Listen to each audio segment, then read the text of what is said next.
reiniciar. Buenos días para todas las personas que nos acompañan de manera virtual y presencial en nuestras actividades académicas matinales, matutinas, en las cuales analizamos a diario, en los días de entre semana, la memoria histórica aún no contada del conflicto armado en Colombia. Hoy hemos llegado a la emisión número 658. El tema es el asilo de cuatro delincuentes, cuatro terroristas, con la complicidad de los funcionarios de la Embajada Mexicana en el año de 1976, época en que México era el paraíso para la narcodictadura cubana y era la plataforma de lanzamiento o de encuentro con todo lo que hacían los delincuentes cubanos en la isla entrenando terroristas, y México era prácticamente su hermano mayor, su padrino, su acompañante, su enlace para permitirles todo tipo de tropelías contra Latinoamérica. Se ha presentado un problema complejísimo en el ELN, del cual hablaremos enseguida, y hemos hablado ya en emisiones anteriores. Fabio Vázquez se había volado para Cuba y unos terroristas del ELN que tienen una gran cantidad de dinero en su poder del ELN lo habían cambiado en dólares, y con la complicidad de la Embajada Mexicana viajaron a México para luego entregárselo al delincuente que venía de Europa e iba a asilarse definitivamente en Cuba. Esta es de las historias poco conocidas que desde luego el señor de Rux ni por las equivocaciones mínimas las mencionaría en su supuesto informe de la verdad. Entremos en materia, mi coronel. Mi coronel, para contextualizar nuestra audiencia en términos analíticos de la enquistada violencia política en Colombia, atada a problemas de gobernabilidad interna y actividades de comunismo internacional en el continente, podemos analizar las estrategias de la izquierda armada y desarmada en el continente en 1976. Bueno, mi coronel, es que, como hemos dicho aquí coincidencialmente, eh, el niño llora y la mamá lo pellizca, ¿no? Ocurren muchas cosas. En Chile, el general Pinochet había hecho un pronunciamiento militar en el año 73 y estaba gobernando a Chile, sacándolo de la tragedia en la que la han llevado los comunistas. El Pacto Andino, todos sabemos, era una ONG creada por varios países con el fin de multiplicar el comercio interno y acercar todos los componentes de la vida social, política y económica de los países que la integraban. Cuando Pinochet vio que eso no le funcionaba a Chile, que era un organismo ideologizado, utilizado para despotricar de su gobierno, simplemente se retiró. Entonces el señor López Miquelsen, que era el artista, el trapacero, el trapecista, el hábil en las maniobras, en las maromas, era el Roy Barreras de esa época y además presidente de Colombia, inmediatamente dijo que no afectaba el ideal del pacto andino, pero que estaría dispuesto a siempre recibirlos con las manos abiertas. Y lo mismo dijo el de Venezuela, que parece que no entendía la fenomenología. Lo cierto es que López Miquelsen no dejó los dardos porque era un sujeto especialista en lanzar dardos agresivos y ofensivos, y dijo que curiosamente había habido mejor mercado chileno, mejor mercado andino en la Chile de Allende que en la Chile Pinochet. Obviamente con eso estaba dando a entender de qué lado estaba su corazoncito, pero pues era una falsedad porque ni López Miquelsen era presidente cuando estuvo Allende en el poder en Chile, ni era un economista destacado para que hiciera esas afirmaciones, simplemente ideologizando el debate y coadyuvando a que se desprestigiara el gobierno de Chile como parte de lo que movía toda la izquierda en Latinoamérica. Adelante, mi coronel. ¿Cómo era la situación de los aberrantes delitos del secuestro y el terrorismo al finalizar el año de 1976 y qué otras actividades estaban realizando el ELN por los mismos días que se produjo el asilo de 4 terroristas del ELN en complicidad con la Embajada de México en Bogotá a finales de 1976.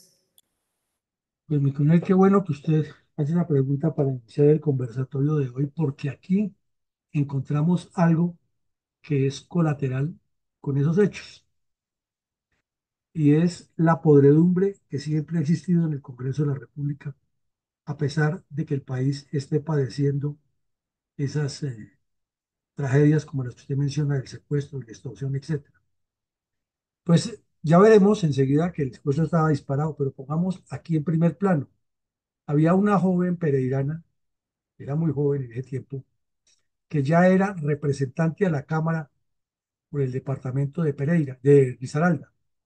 Su sede era Pereira, el nombre de esta joven, Gabriela Zuleta Álvarez. Ya hoy en día tiene que ser una señora de 70 a 80 años de edad.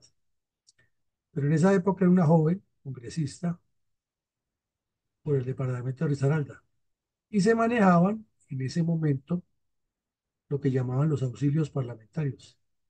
Y esta mujer, con la misma mentalidad delincuencial que ha caracterizado a la mayoría de los congresistas, se robaba ese dinero.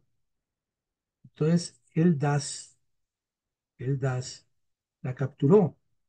Inmediatamente intervinieron los abogados de ella, porque eso le aparecieron abogados defensores, pues claro, todos los bandidos con los que robaba, y la sacaron eh, por procedimientos que no correspondían a la ley, porque le ha faltado una coma, porque no le han leído los derechos, porque el funcionario del DAS le ha gritado, por cualquier cosa de esas.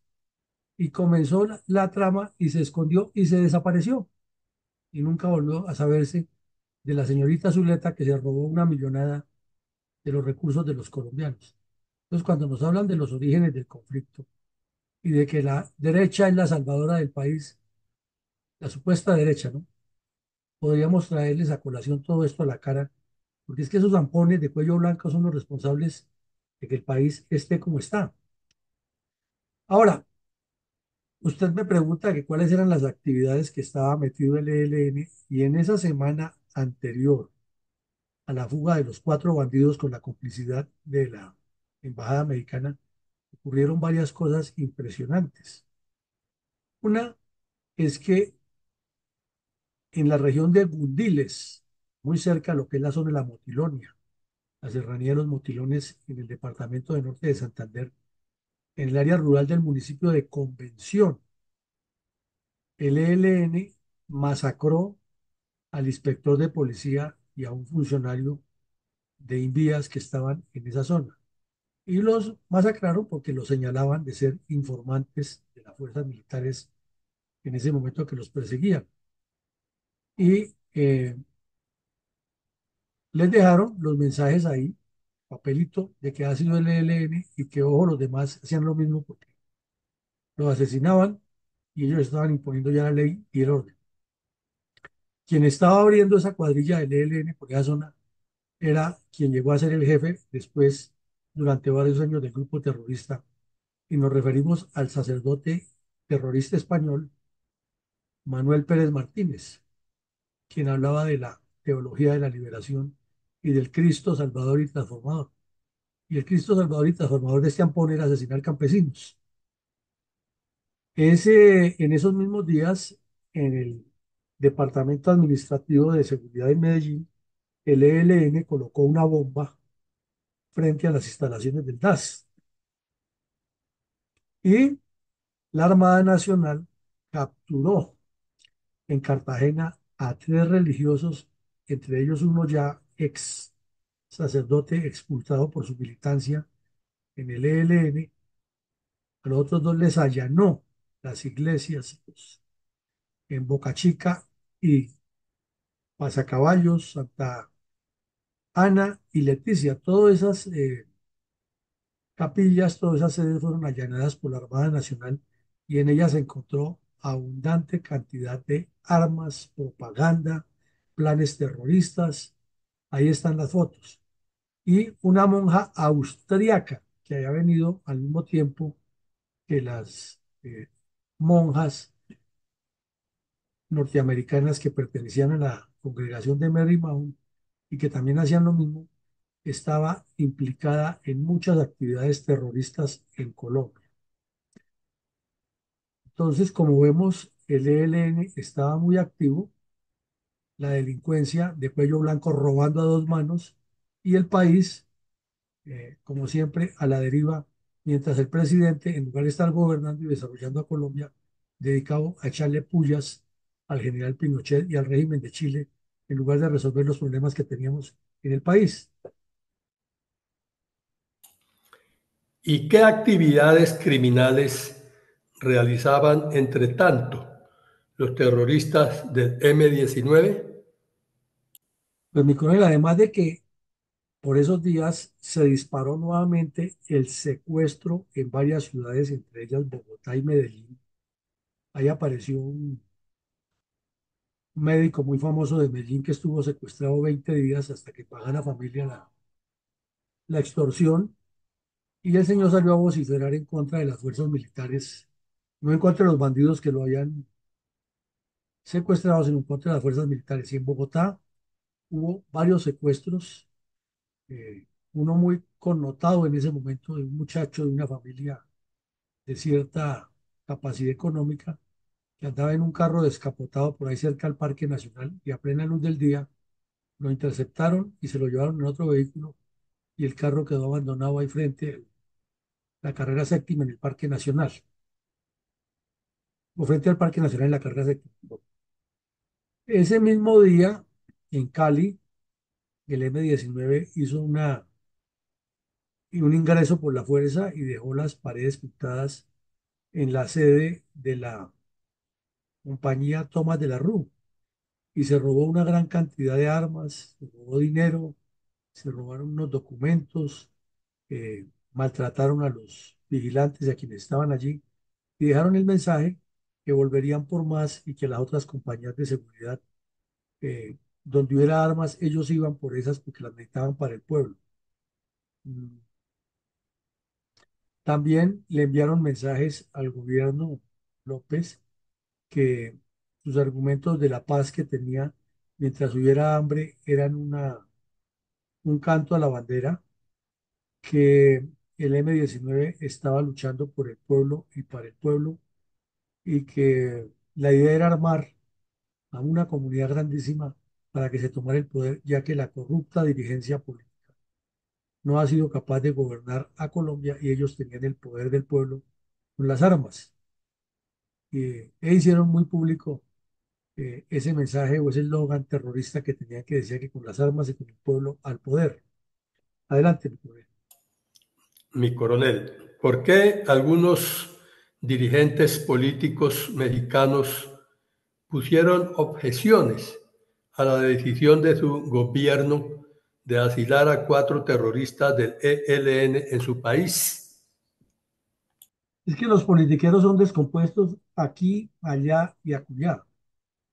Cuando el gobierno mexicano anunció esa decisión, como ya también hay elecciones y como hay posibilidades de hacer politiquería, un parlamentario del Partido Acción Nacional aprovechó el hecho para darse publicidad y dijo que a él no le parecía correcto que se asilaran en México esos bandidos, pero no porque México no les garantizara las medidas de seguridad, sino de una vez puso fue entre los palos de la duda a las fuerzas militares y organismos de seguridad de Colombia, porque dijo que así como Trotsky había sido asesinado en México cuando se exiló por no compartir las ideas terroristas de Stalin, que asimismo el gobierno colombiano o el Estado colombiano o el establecimiento colombiano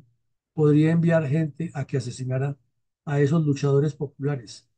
Por lo tanto, dijo que se debería más bien facilitar que México sirviera de trampolín para que lo llevaran a Cuba. No estaba diciendo que se debería facilitar, es que México era el trampolín de toda Latinoamérica para llevar bandidos y traerlos de Cuba. Y en México gozaban de una inmunidad y protección todos los delincuentes que estuvieran relacionados con la narcodictadura cubana. Síntesis de todo el cuento es que los politiqueros son corruptos en todos los países de Latinoamérica. Y México ha sido el principal auxiliador de la Revolución cubana. Exactamente, mi coronel.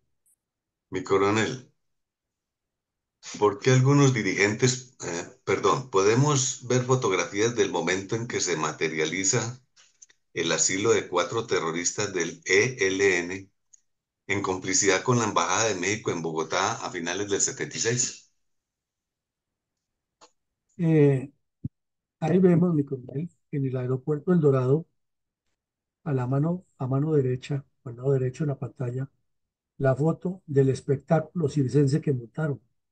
Toda la fuerza disponible de la policía alrededor del avión para que no le fuera a pasar nada a los delincuentes, el vehículo oficial de la Embajada Mexicana transportándolos hasta el avión. Y al lado izquierdo vemos la foto de los dos terroristas, el jefe de las finanzas del ELN en Cali, que llevaba una maleta llena de dólares para entregársela a Fabio Vázquez Castaño, y la concubina del bandido, subido ya en el avión con un niño pequeño y otros familiares de ellos que no están en la foto, listos también para partir, burlándose de frente de la institucionalidad colombiana. Curiosamente, los politiqueros mexicanos no armaron el problema de por qué no se han cumplido las normas internacionales establecidas ya para la época de los casos de asilo, sino, como les digo, cuestionando que de pronto iban y los asesinaban a los bandidos en México.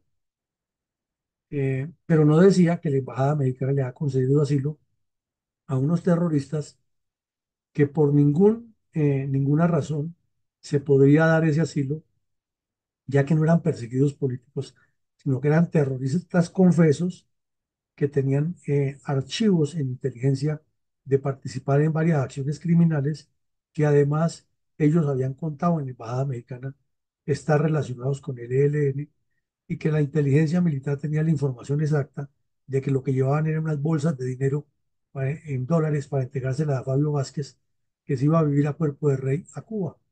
O sea, la plata que tenía el ELN la manejaban ellos, o parte de la plata del ELN la manejaban ellos. Y hoy en día, pues esos terroristas ya deben tener más de 70, 75 años. El bandido, el jefe en Cali, el tal Gerardo Jiménez, tenía en esa época 29 años. Esto fue en el 76. Si está vivo, debe tener 77 años y puede ser el hombre ideal para que Petro lo ponga de cónsul en México. Mi coronel, ¿por qué un periodista mexicano aseguró que los 4 terroristas estaban muy angustiados por la connivencia de su gobierno para recibir criminales y conectar con ellos el grave daño que causaban en Colombia? Pues este periodista, en medio de todo el show que montó la embajada mexicana y los medios mexicanos,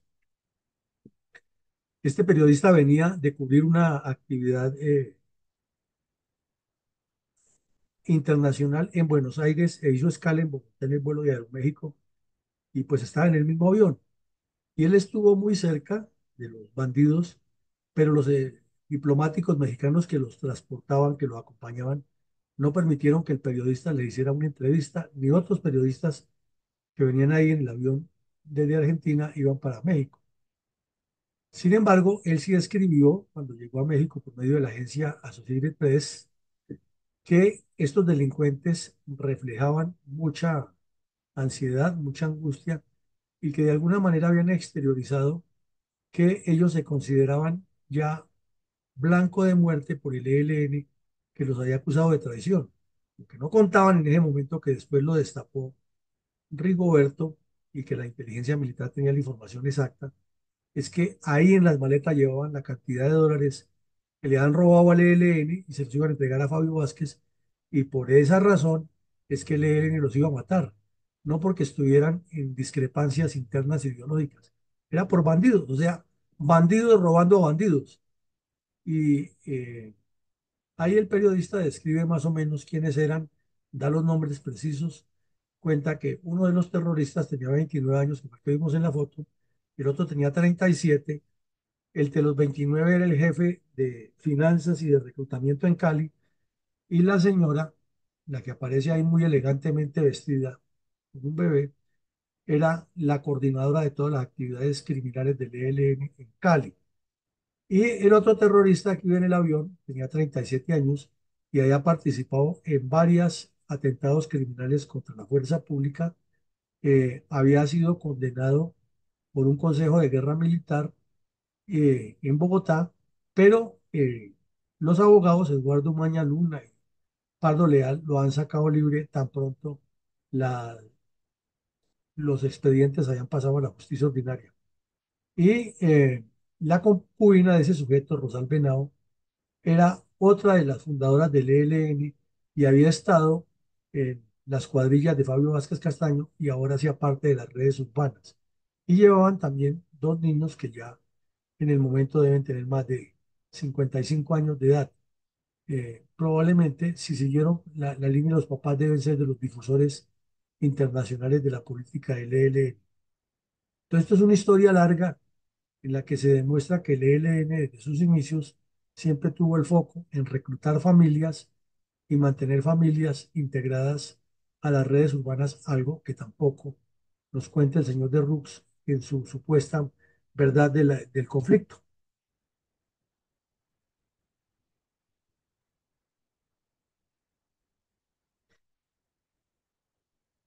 Adelante, mi coronel. Mi coronel, ¿cuál fue la suerte en ese momento del terrorista Alonso Ojeda Awad, cabecilla de una de las dos fracciones criminales en que estaba dividido el ELN? Pues, mi coronel, la Embajada de México, además de haber servido de cómplice para semejante trapacería, eh, el embajador, que era un coronel mexicano, dio un parte de victoria, señaló que ha cumplido una misión y los medios de comunicación no tuvieron ni la decencia ni la colombianidad, por decirlo de alguna manera, de cuestionar, mucho menos la Cancillería colombiana del señor Indalecio Líbano Aguirre, que tenía su corazoncito también para el lado de la izquierda, bastante inclinado. No cuestionaron la realidad de que se estuviera asilando a terroristas confesos y con delitos por pagar en Colombia. Al contrario, se le permitió al embajador mexicano que dijera todas esas barbaridades. Los periódicos se limitaron a publicar fue el contenido de un pasquín que produce el ELN mensualmente, que se llama Insurrección, en el cual se tomaba la decisión de fusilar a esos bandidos porque se han robado el dinero y ellos ya sabían que ese dinero iba con destino a Fabio Vázquez Castaño. Aquí hay una cosa curiosa, que uno de los que firmaba ese documento con el cual ordenaban asesinar a esos cuatro bandidos del ELN era Alejo Vargas, distinguidísimo profesor hoy en la Universidad Nacional y amiguísimo del general Herrera Verbel y del general Medina, ambos exdirectores de la Escuela de Guerra, quienes lo llevaron de docente allá. Entonces, uno nos explica cómo delincuentes confesos que han aparecido en documentos públicos en actos de terrorismo terminan hasta de docentes de las fuerzas militares por la inclinación ideológica de una u otra persona, pese al daño que le han hecho al país. Entonces, ese comunicado de la embajada fue complementado con ese documento del ELN, en el cual vemos aquí que tiene hasta nombres propios, y también indica luego el periódico que Alonso Ojeda Aguad, muy amigo del tal Alejo Vargas, había formado una decisión del ELN y que esos eran los que han condenado a muerte a el bandido que se voló para Cuba, mientras el cura Pérez y Gavino mantenían otra decisión que fue la que finalmente se quedó con el control del ELN, tapándole a Gavino porque sabían, perdón, tapándole a Fabio Vázquez porque sabían que estando ese delincuente en Cuba, tenían era la garantía de que el ELN podría seguir en la línea directa con la narcodictadura cubana. verdades que quedan ocultas, pero aquí las estamos sacando a la luz con documentos y con pruebas que son irrefutables. Y coronel, ¿por qué la rectoría de la Universidad Nacional decidió cerrar las residencias universitarias masculinas del claustro académico? Bueno, esas las cerraron varias veces de manera temporal hasta que definitivamente las quitaron porque era un antro. Y era un antro eh, en el cual se cometían todo tipo de delitos, en el cual vivía gente que ni siquiera era eh, estudiante. Y adivínelo, ¿quién era el defensor o el representante de los estudiantes ante el Consejo Directivo para las residencias?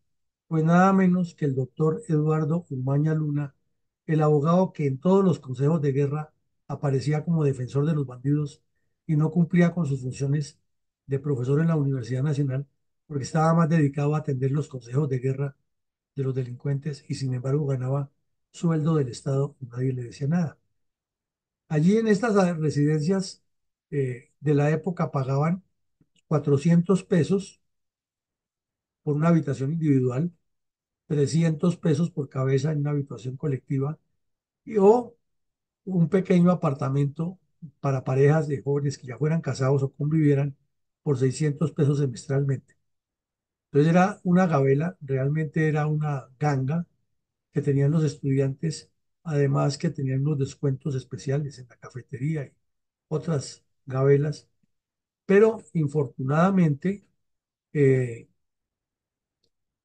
los universitarios llevaban allí a bandidos que se alojaban en esa sede o que se matriculaban en la universidad y nunca iban a clase y seguían matriculándose semestralmente para dedicarse al terrorismo y ahí mismo fabricaban bombas Molotov, artefactos explosivos, dictaban cursos de terrorismo, tenían sitios de control y de contacto en la ciudad, alojaban a bandoleros de las FARC o del ELN que venían del monte y se quedaban a dormir allí.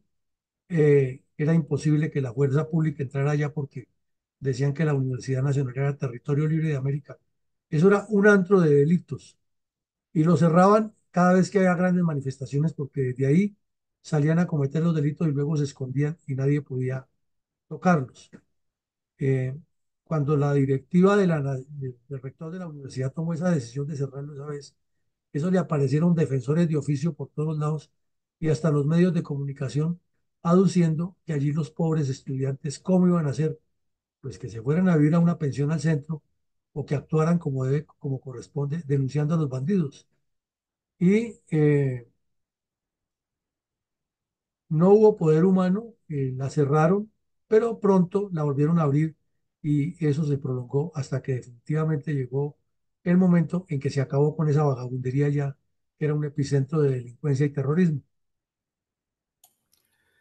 ¿Qué ratificó el terrorista alias Rigoberto del ELN en 1968 acerca de la verdadera razón de asilo de cuatro terroristas del ELN en complicidad con la Embajada de México en Bogotá a finales del 76?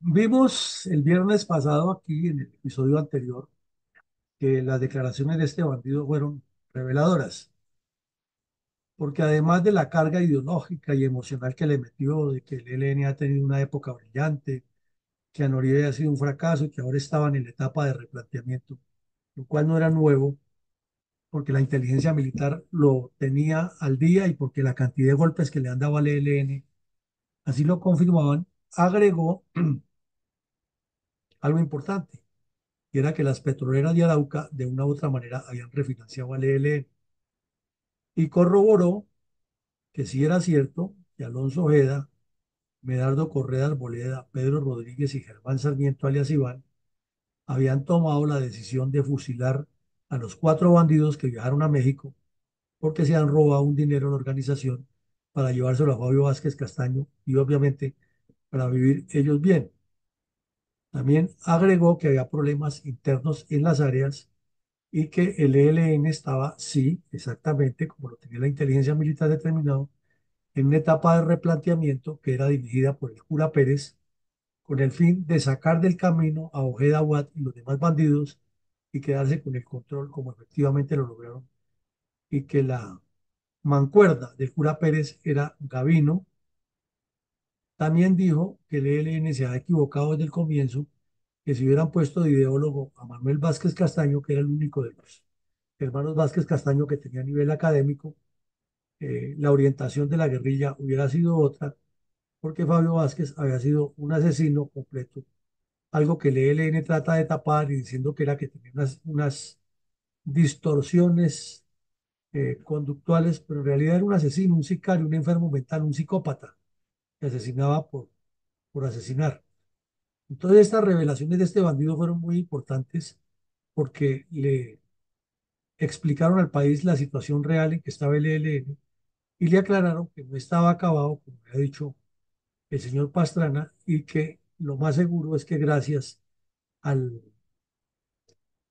a la trapacería del señor Alfonso López, que les permitió salir del cerco en el sur de Bolívar, el ELN ha revivido y probablemente se extendería en el tiempo causando daños, como en efecto lo hizo, además que quedó de una vez sobre el tapete la realidad de la cercanía de los bandidos con los curas, como había sucedido una semana antes, con los curas de la Teología de la Liberación, me refiero, como quedó referido una semana antes con los allanamientos en Cartagena y otras historias de delincuentes del ELN militando en la Iglesia Católica como comunidades eclesiales de base.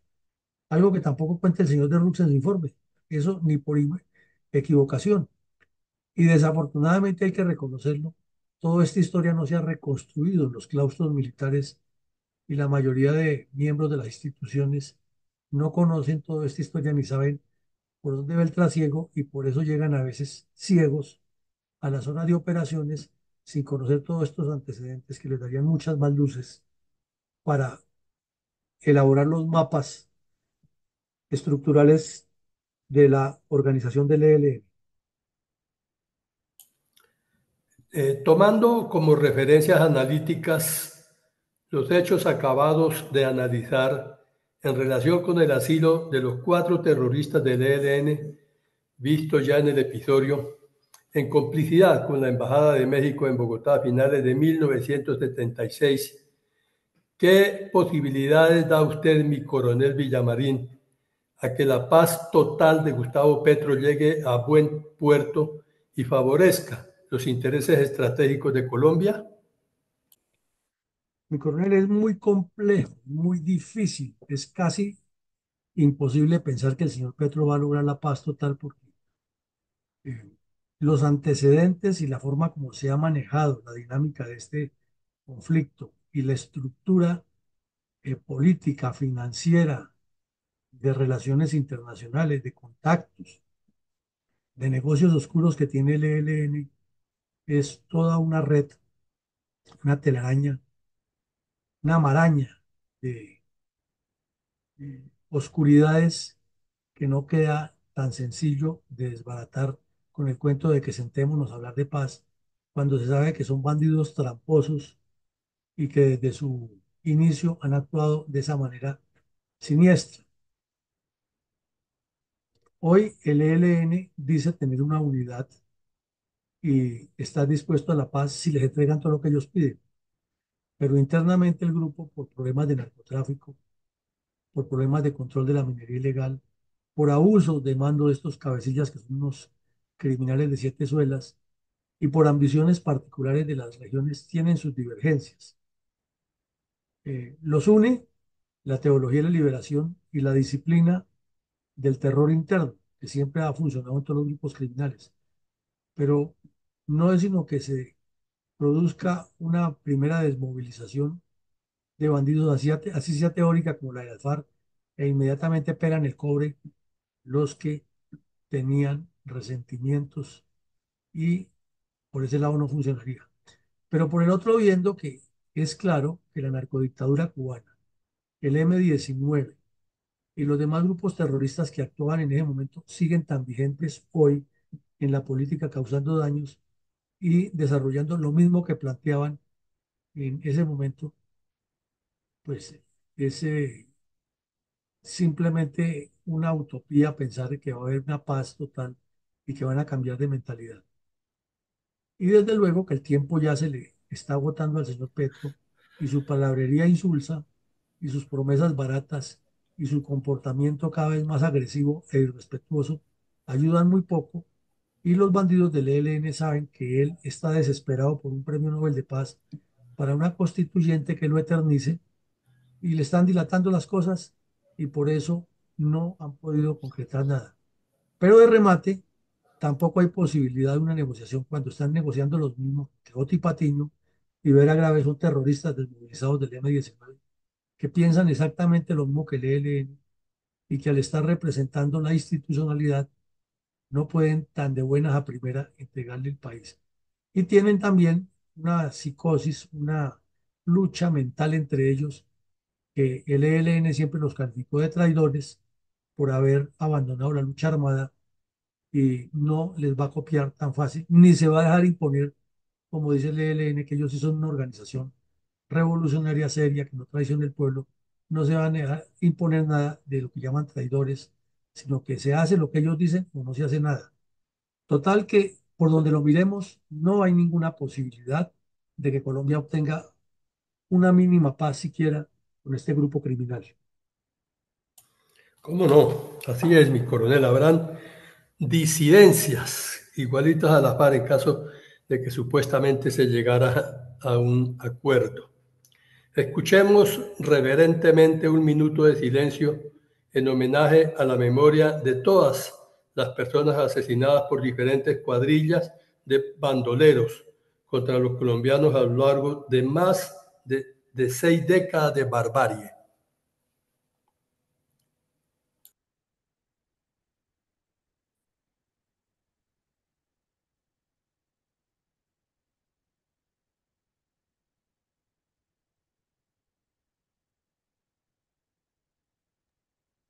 Mi coronel está sin sonido.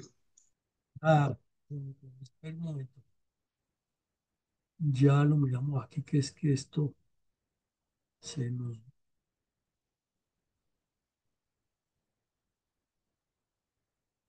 se nos presentó un problema técnico al principio y no lo corregimos completo.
Adelante, mi coronel. Mi coronel, pasando en el contexto de cierre de la presente emisión, nos puede plantear algunas reflexiones acerca del asilo de los 4 terroristas del ELN en complicidad con la Embajada de México en Bogotá a finales de 1976. Mi coronel, de esto, como vemos, aquí se podría mm, escribir un libro o quizás varios libros, porque hay muchas enseñanzas. Pero enfoquémonos en algo esencial. ¿Cuál ha sido la conducta del Estado colombiano representado en sus gobernantes frente a una amenaza real que es el terrorismo comunista y luego narcoterrorismo comunista, que tiene un solo fin, derrocar la institucionalidad e imponer un régimen marxista-leninista similar al de Cuba o el de Corea del Norte? Y ahí nos quedamos cortos en las respuestas porque encontramos que lo que ahora llaman seguridad multidimensional, que abarca una serie de aspectos relacionados con la seguridad del país, ha sido afectada por ausencia de liderazgo político persistente y constante. Y cuando nos referimos al liderazgo político, no estamos hablando de personas carismáticas que tengan mucha habilidad para hablar en público y para promover mítines y para hacer espectáculos circenses y para mover masas y gritar y promover salidas a la calle. Eso es activismo. Eso es una figura, es como una vitrina de mampara que se utiliza en la política y en otros campos, que al final no produce nada.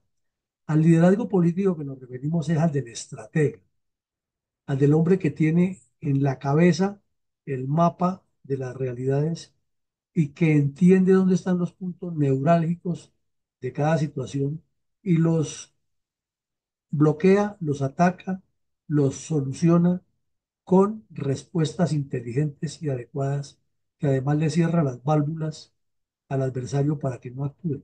Ese es el verdadero estratega y el verdadero líder.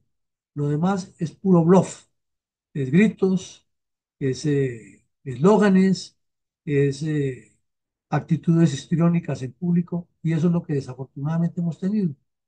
Acusaciones descalificadoras, utilización maniquea de argumentos y no se ha tomado, valga la acotación populista, el toro por los cuernos, porque no se ha querido por parte de la dirigencia política colombiana entrar en las honduras de la realidad de esta filosofía y buscarle soluciones. Entonces, se permite que embajadas de otros países sean cómplices con los terroristas, no se toman las acciones que establece el derecho internacional respecto a eso.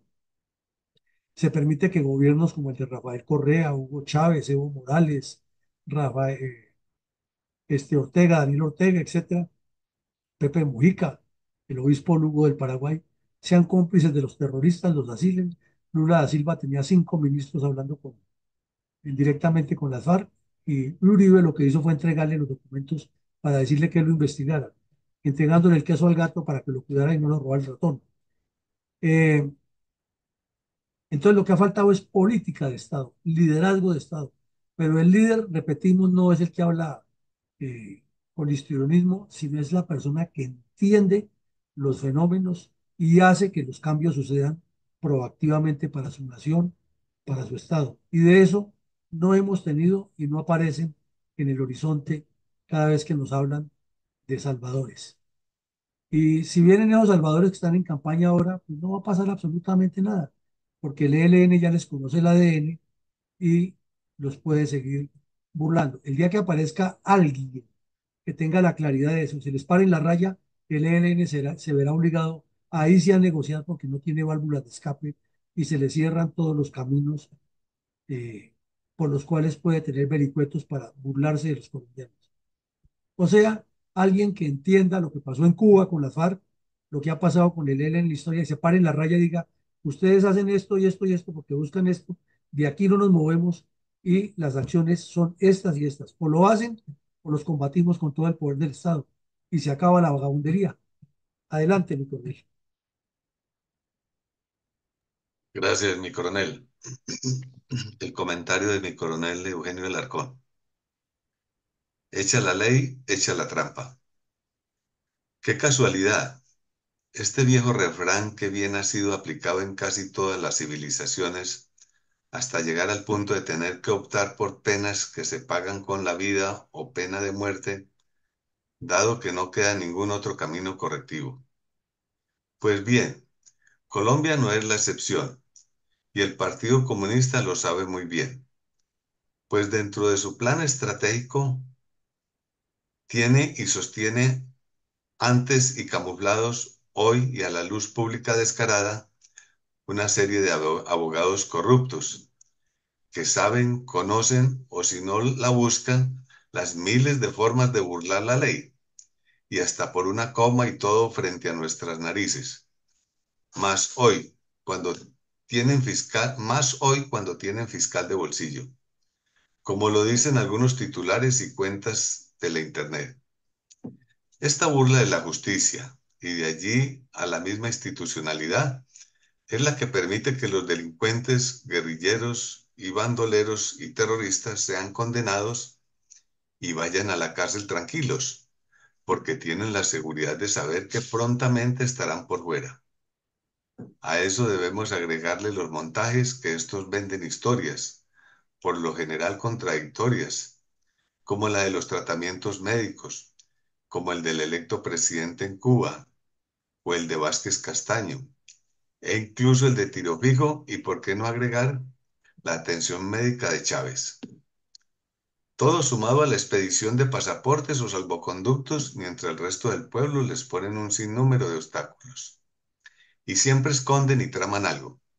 De lo contrario, ¿cómo justificar el dinero que se les dio y el avión que los llevó a los del M-19 a Cuba para que sin mayor, pero sí evidente explicación, regresaran por el Pacífico, con un buque como el Carina lleno de armas y municiones para seguir causando daño al mismo pueblo que dicen defender tanto? Y los gastos no son solo en armas, hay que agregar todo lo relacionado con playa, brisa y mar, vistos en evidentes fotografías, tomando ron en cómoda embarcación caribeña, en medio de las conversaciones del fallido acuerdo con las FARC. ¿Cuántas cosas escondidas habrá, siendo desconocidas para todos nosotros? En la distribución de roles apuntando a lo mismo, el plan estratégico del Partido Comunista y sus brazos armados, que hoy golpean todo el país, a diario. Hay corrupción de abogados, politiqueros de toda la vida, todos viendo por sus intereses particulares. Y la historia triste de nuestro país repitiéndose, que nos siguen pasando y sucediendo las mismas cosas y no reaccionamos. Si en verdad pretendemos un cambio, hagámoslo de raíz, todo nuevo y con conocimiento de causa, es decir, viendo y entendiendo qué programas se tienen y bajo qué apellidos no tradicionales los presenta. También recordar a los otros actores, bandoleros de todas las pelambres. Hoy existen por contar con el patrocinio del mismo gobierno, sacrificando nuestra fuerza pública. Y estos y los demás saben, fabrican y entienden el refrán de inicio: echa la ley, echa la trampa. Nuestra página de internet está disponible para que estudiemos y analicemos la historia violenta de nuestro país, de manera tal que seamos conscientes de los resultados que se siguen repitiendo bajo nuestro propio auspicio y tolerancia. Abandonemos la zona de confort y recordemos la prole que nos sigue y esperan que les demos un mejor y vivible país. Muchas gracias, mi coronel. Bueno, mi coronel, muchas gracias. Mi coronel Alarcón, por su comentario. Como lo decíamos en el comentario editorial de este suceso, eh, la respuesta a esta problemática es de estrategia, es de liderazgo, no de apariencias, es de fondo, es de tomar los puntos neurálgicos y vitales de esta descomposición a la que ha llegado Colombia y buscarle soluciones neurálgicas y vitales. No seguir navegando en la mediocridad y en la repetición de la repetidera, porque es que han pasado 50 años prácticamente. Ya ayer se cumplieron 48 años del asilo de estos delincuentes en Cuba, en México, y el ELN, como Johnny Walker, el famoso whisky, sigue tan campante. Esta noche tendremos unas reflexiones acerca de la necesidad de construir un partido político pensando en estos aspectos profundos, estructurales. y pensando que la política no puede seguir manejándose en Colombia de manera emotiva y emocional, con apariencias, con vitrinas de falsos liderazgos, de falsos líderes, de gritos, de eslogan, de reuniones populares, de manifestaciones, sin llegar al fondo del asunto y resolver los problemas esenciales. Y mañana continuaremos, como siempre, con nuestra memoria histórica. A todos, un feliz día y que Dios nos siga acompañando y bendiciendo. Gracias, mi coronel. Feliz día para todos. Gracias.